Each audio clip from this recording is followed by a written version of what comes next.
Welcome to the Empowering Industry Podcast, a production from Empowering Pumps and Equipment as the voice of the pump and related equipment industries.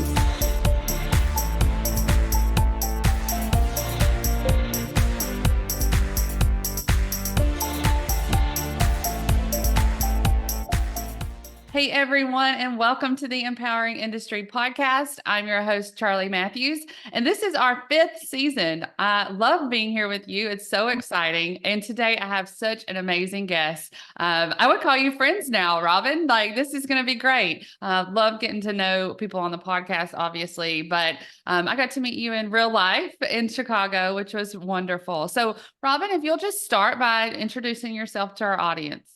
Sure. Thank you so much, Charli. So my name is Robyn Brookhart, and I'm the president and CEO of Liberty Pumps. We're a manufacturer of wastewater pumps. And I'm third generation. My great uncle began the company back in 1965. In the mid 70s, my father took over the role of president. And so I basically grew up in the business. Spent a lot of time in the facility when I was just a kid, just kind of running around, roller skating even throughout the whole, through the plant. So it was just kind of like a second home to me. And I was pretty young when I started actually doing some work here, earning a little money. Um, Mostly literature. And at the time, we had these little green warranty cards that were mailed out with every pump, and people would send them back in, all handwritten with their model, and I would log it in these books that I don't even think ever or even exist any longer. So my history here goes way, way back, and I guess it was very small at the time. I started in the company full time officially in 1997.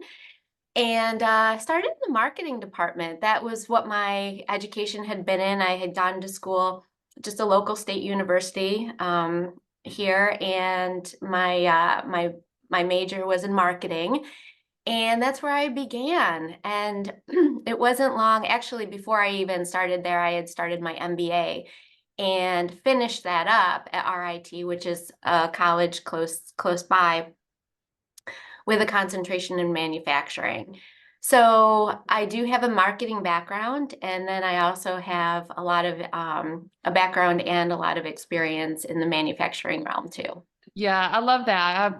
I think it's amazing how marketing feeds into this. I always say, there's this technical side to marketing, and you really have to understand the processes that go into how a marketing campaign runs, and then combining that with manufacturing experience, kind of leading to this C-suite role that you're in. You have to have that understanding in order to grow a company. But I am curious because, this is your family. You're kind of there, growing up in there in the company, seeing it. And, why did you choose marketing? Why did you choose to go into that role? So I grew up in a super small town, close by. So Liberty is actually located in a really tiny town too. But even smaller is a town called Wyoming. And I graduated, I was one of 23 kids. And it just wasn't on my radar to stay in the area. Liberty was super small at the time. My dad, he was very cautious about putting any kind of expectation on, me or my brother as far as working in the business. He just wanted us to, just kind of explore and figure out what we wanted to do on our own.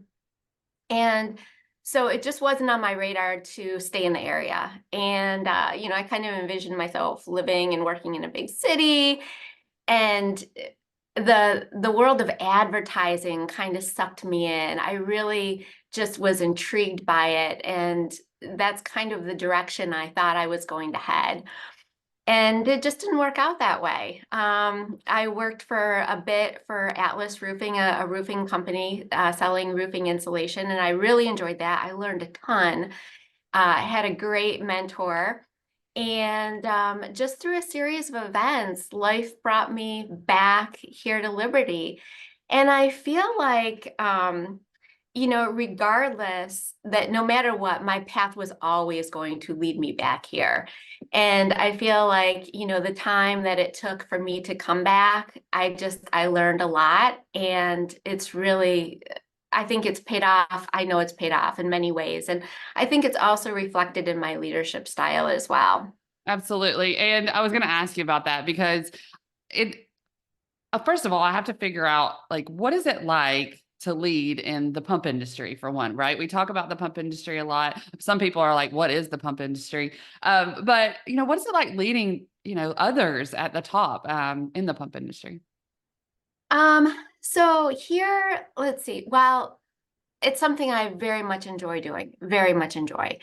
And I think, given the amount of time, I did not start out in a leadership role. It took many years of, working in marketing and then customer service and then project management. It took many years before I started to have others, or lead departments rather. And so it's been a bit of a journey.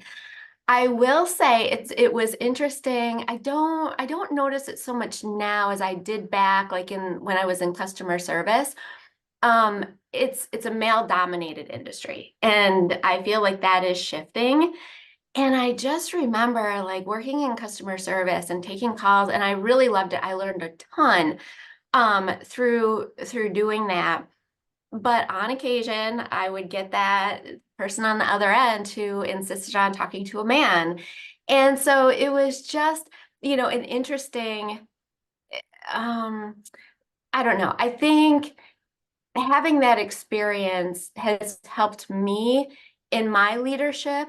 Um, I think in the way that I try to encourage and support the other women that are in the industry. So, when I look at leading in this in at Liberty Pumps, our leadership team does consist heavily of, men, and I admire all of them, and we work very well together, and they just bring so much to the table, and we make a really great team.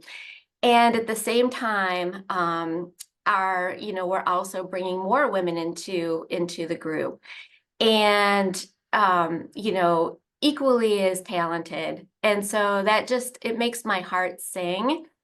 Um, I feel like as far as my leadership style, I guess whether it's this industry or any other industry, and maybe it just has to do with being a family business and carrying forward the values that my dad brought to the company, just our family values in general. I just find for myself, I lead with an open heart. And I think, that's the first thing that comes to my mind when someone asks me to define my style. It's really just open-hearted.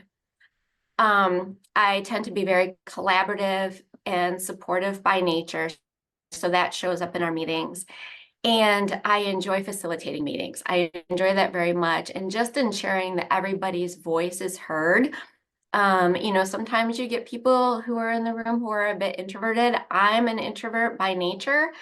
And so I understand how uncomfortable sometimes it can be depending on the setting to bring your voice forward. And so I encourage that in a way that isn't intimidating.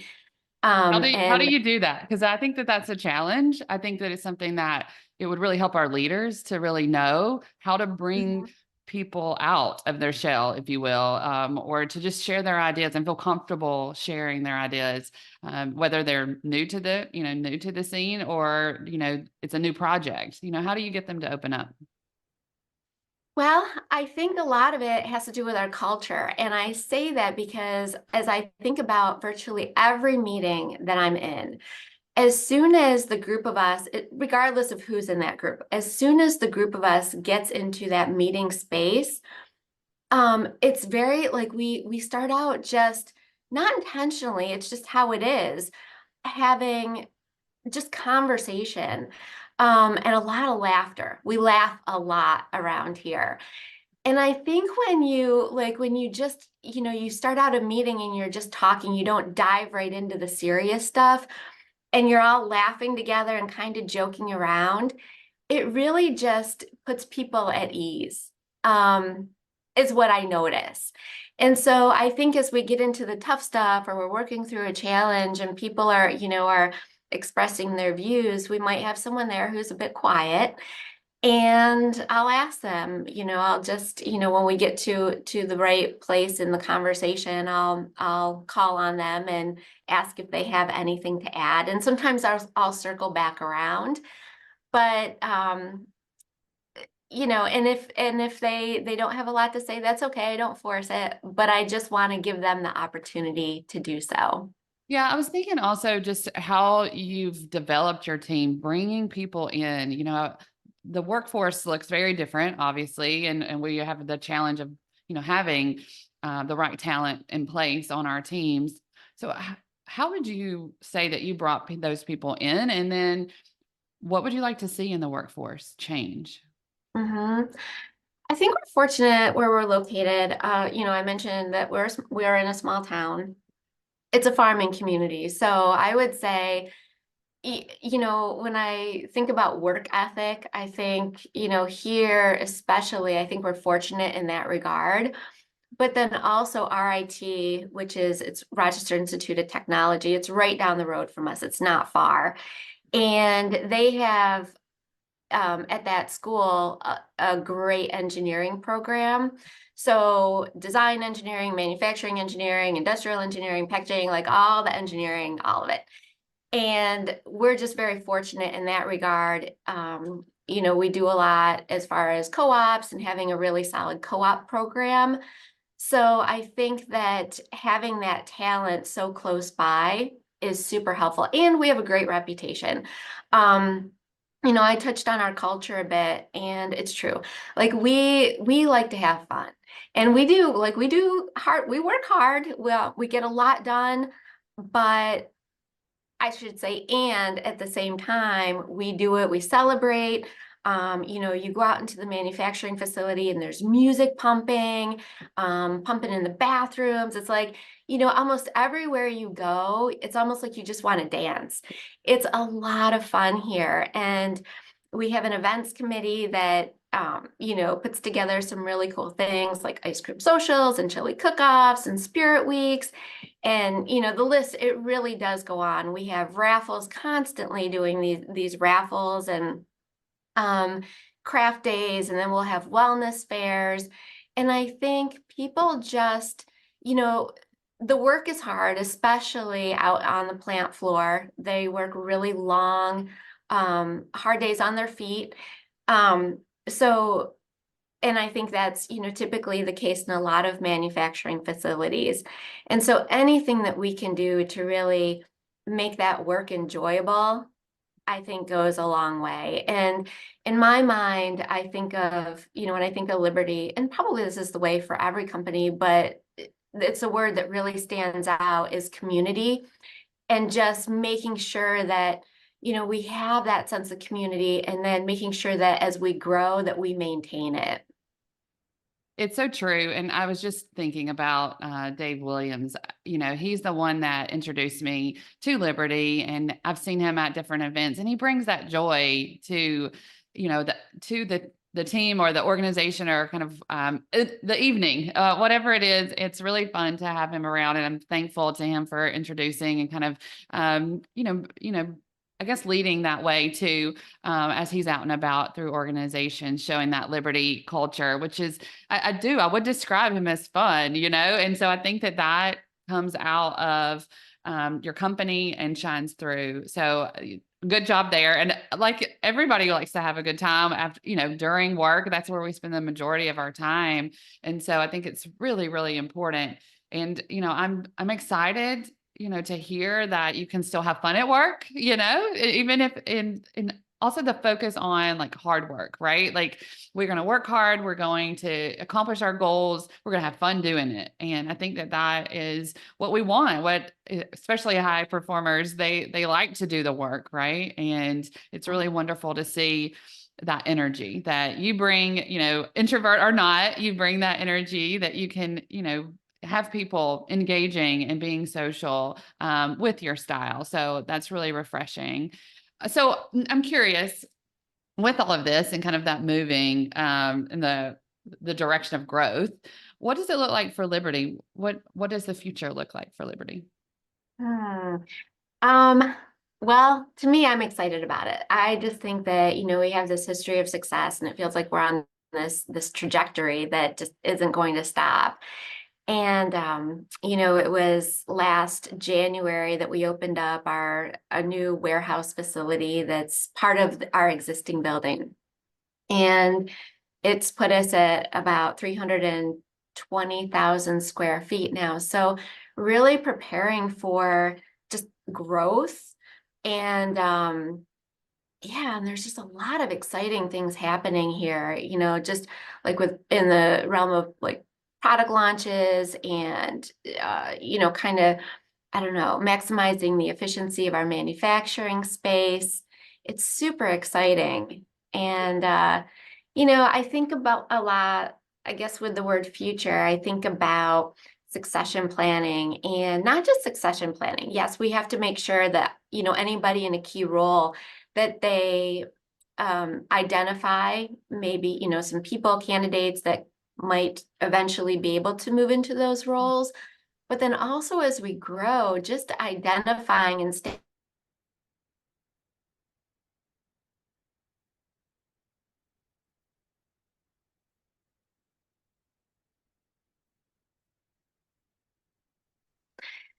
It makes me think of succession planning and really just, for all the critical positions here at Liberty, making sure that we identify people who have the potential to move into those positions. And then also, it's not just that, but it's additionally figuring out, what new positions might make sense that could serve Liberty well, and then who might fit best into those roles. So there's a lot of, I don't know, where we're at, we're just so grateful for our success. And when I think about the future, I just think, it's not going to stop. Like Yeah, it sounds like we're on growth this to fun me. ride. Yeah, it sounds Yes. like growth and, like people looking for the right talent and the right fit that can join your team in that growth, kind of taking it to the next level. That's really all of that sounds amazing and exciting. So I'm happy for y'all. And it is, I love hearing that. Sometimes when, you're starting off going into a new year, you don't know kind of what's going to happen. There's always that like doubt, wait and see. And I just love the focus on growth. We're going to be here to whatever that looks like. We'll be there to, focus on that success and the success of our teams. So I'm excited for you. I can't let you go without doing a little rapid fire.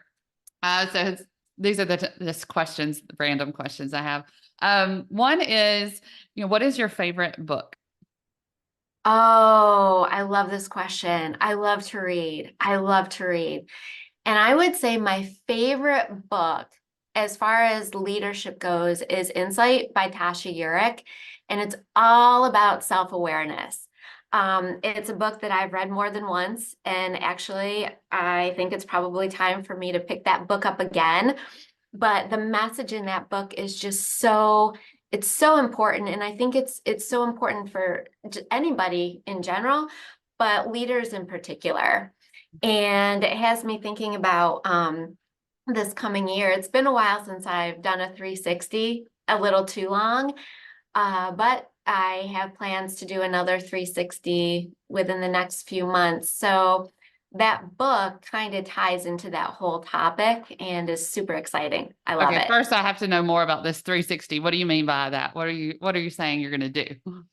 Well, it's a performance evaluation, and for me, so it's one where basically feedback from it can be, well, it will be very intentional, but some of my direct reports, probably a total of 10 people, and it'll be a sampling. So direct reports, maybe some people out on the line, some family members, and it will all be facilitated for me. They'll fill out basically an evaluation. And it's really just a way for me to gather feedback about me and about how others feel that I'm performing, so that I can, get better. Yeah, lead better. I love that. What a great tip right there at the end. Love it, love it, love it for our leaders. Okay, this is kind of fun because y'all play music all the time. What is your favorite song, band? What do you like to listen to? Oh my gosh. I love Def Leppard. Okay, she's a Def jammer, Leppard. y'all. Oh my gosh. I am such an 80s. I'm an 80s woman. Oh, and I love Def Leppard. Wonderful. Okay. Mhm. What is the best advice you've ever received? Oh, the best advice I've ever received.